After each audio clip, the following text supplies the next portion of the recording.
Can dolls be haunted? Well, the short answer is no, so thanks for watching. But in all seriousness, no one can say for certain if dolls can be haunted. There are countless stories of haunted dolls from across the world, and in this video we'll dive into some of those spooky stories about all those haunted dolls. I'm Mike, and if you've got your K2 at the ready, let's go find some ghosts. Chapter 1. Annabelle. Let's not mess around and kick this video off with the most well-known and therefore presumably most haunted of all dolls, the mother of spooky dolls herself, Annabelle. This mischievous madam is so well known that she's had films made about her and has even appeared in the Conjuring series of movies. Although the doll in those movies doesn't actually look anything like the real Annabelle doll, and you can see a comparison on screen now. The actual Annabelle doll is a Raggedy Ann doll that is currently housed in Supreme Paranormal Overlords and well-known charlatans Ed and Lorraine Warren's Occult Museum.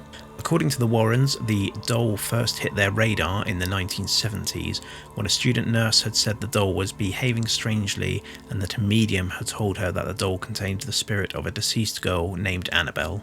The student nurse and her roommate just tried to chill out and accept that the doll was a bit odd and get on with their normal lives. But Annabelle the doll seemingly had no chill and started to act maliciously, which began to frighten the nurse and her roommate. This includes moving around their apartment of her own accord and leaving the roommate's notes saying, "Help me." On one occasion, one of the roommate's boyfriends heard rustling coming from a bedroom. Fearing a break-in, he went to investigate. He didn't find any signs of a break-in, but he did find Annabelle face down on the floor, where previously she had been sitting in a chair within this room. He suddenly felt a burning in his chest and looked down to see claw marks running across it that all but vanished within 2 days. Can you imagine being like, yeah, the doll's haunted, but she seems cool, so we'll keep her? And then the annoying little shit starts acting up and making your life hell. Talk about being ungrateful, I bet she didn't even pay rent or contribute to the washing up either. It was at this point that the roomies decided to contact exalted paranormal champions Ed and Lorraine Warren to pop round and see if they could figure out what was going on with Annabelle.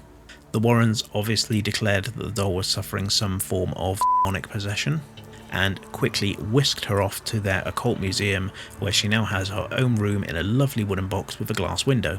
Because the absolute best thing to do with an alleged dangerous demon doll is to put some MDF and a bit of glass around it, rather than buying a locked container as far away from civilization as possible.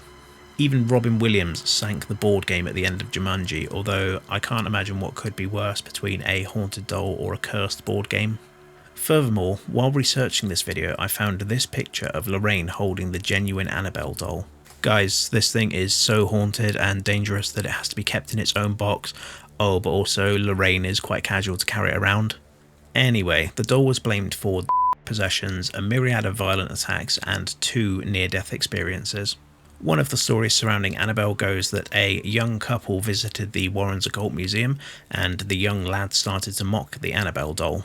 Upon hearing this, Ed Warren told them to get the hell out, and while they were leaving on their motorcycle, the young couple were involved in a severe crash, killing the man and seriously injuring the girlfriend.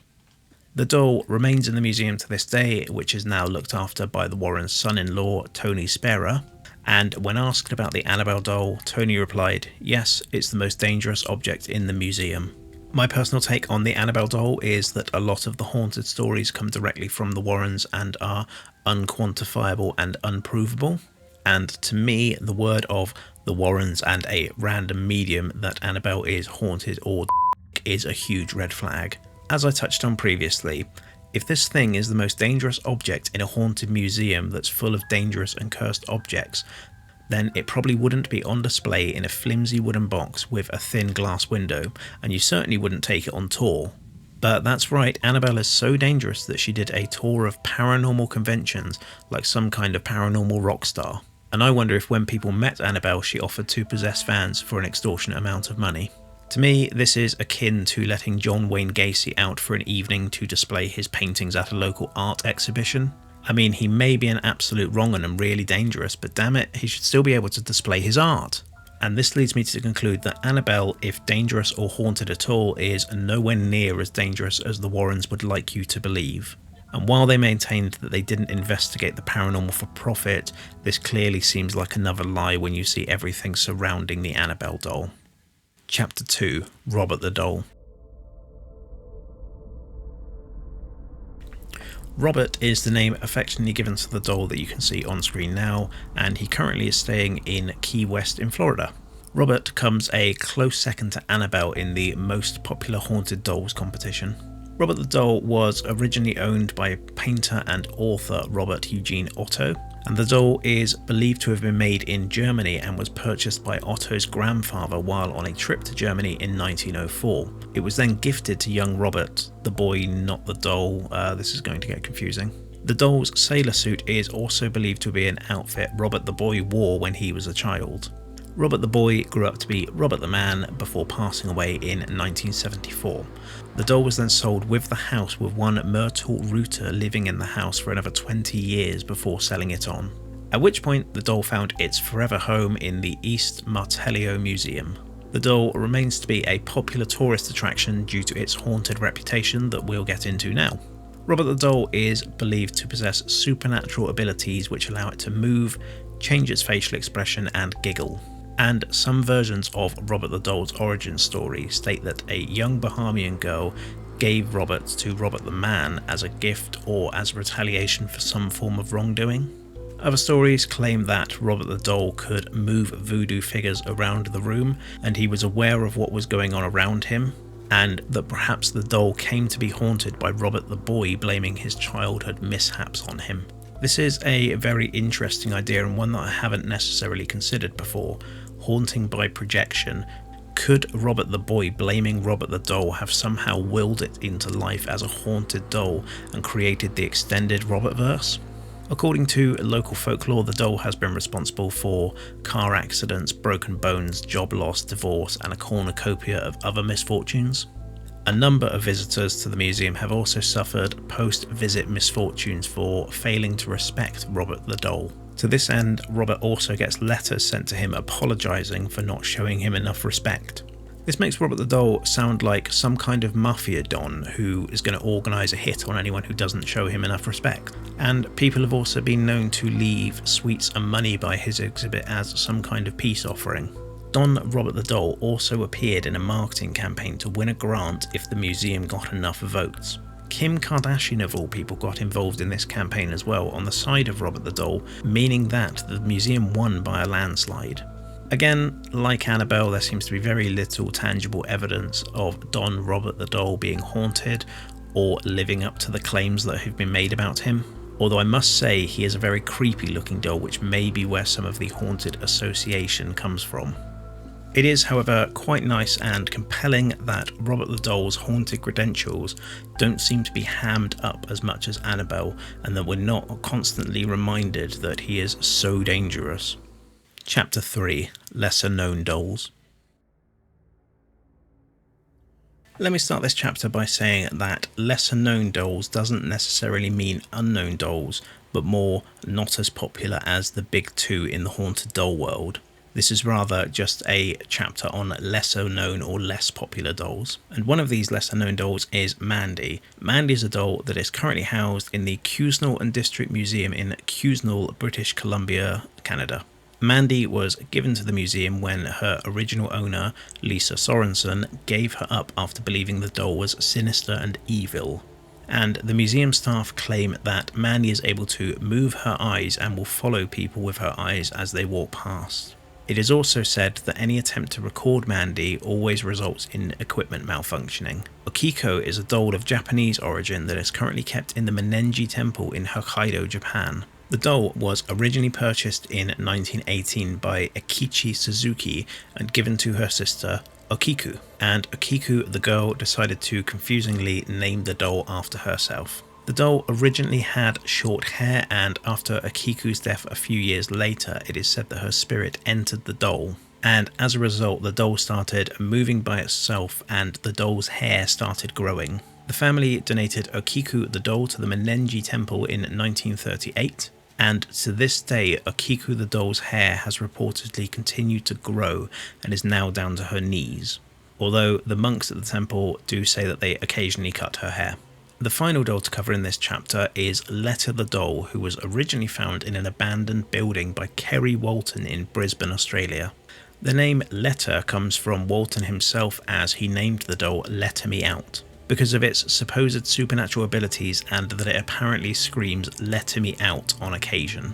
Can you imagine being trapped inside of a doll and screaming "Let me out" only to be found by some cheeky Australian who thinks, "I quite like the name Letta"? Walton claims that people have seen the doll move and it has reportedly left scuff marks around his house. And Walton seems to think that the doll is possessed by a child that drowned after being told this by a psychic. Apparently, Letta goes on tours around Australia accompanied by Walton, and you can meet Letta for free, but a photograph will cost you $5, which I guess at least she's bringing in the money. Like all entries in this video, there doesn't seem to be any concrete evidence of these dolls being haunted, and a lot of the stories originate from one person or from some kind of folklore, with the rest of the evidence of them being haunted being from anecdotal stories. Chapter 4: Personal Thoughts. As you may have guessed, I don't believe in haunted dolls. Every entry on this list doesn't seem to have solid evidence, or its reputation as to being haunted seems to be massively overblown.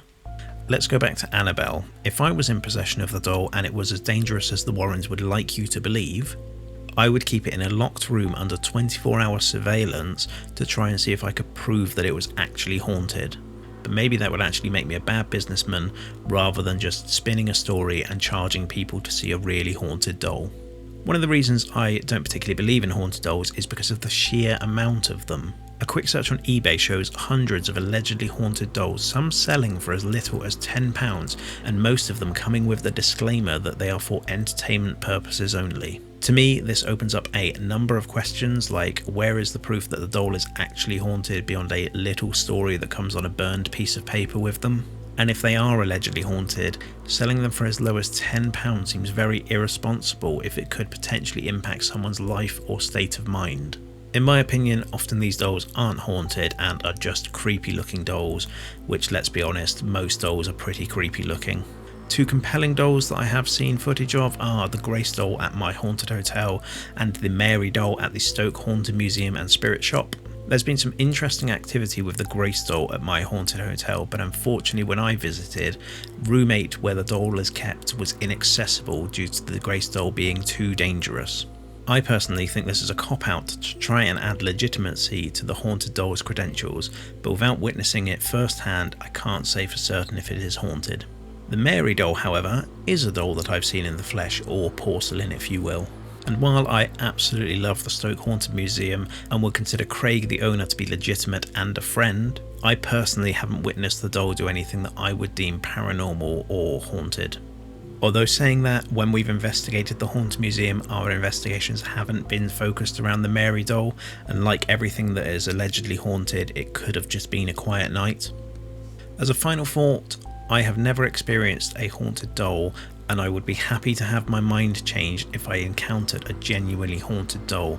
I'm not holding my breath, however. Anyway, that's this video done. Let me know your comments below if you've ever had an experience with a haunted doll. Watch this video next for some of the world's most haunted paintings. Bye.